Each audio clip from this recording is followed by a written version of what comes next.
How are you communicating with people? Generally, when I can, with Jews that spoke Yiddish, I spoke Yiddish. Um, there are people, you'd be surprised that I speak broken Polish, but I can make myself understood.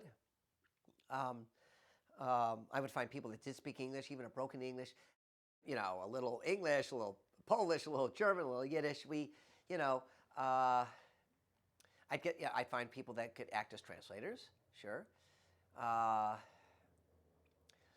and on that level, I never, you know what it was? I never said to myself, this is where researchers have problems, people just starting off. Oh, I don't speak that language. Oh, how long is it going to take me to learn the language? Oh, I don't speak that language. I don't put it down. I wish, sure. Do I wish I could speak Russian and Serbo-Croatian and Polish or Bulgarian fluent? Why not? Yeah, I wish there was 8 days in the week too. 32 hours a day. I don't have that time. I'm doing so many things. I don't put it down, but we pick and choose what we do in life. So I wanted to master my Yiddish.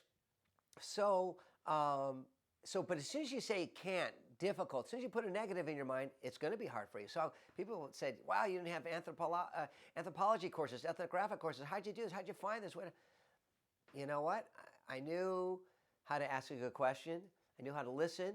And the tool that really opened the doors that spoke was, forget about language, was the violin.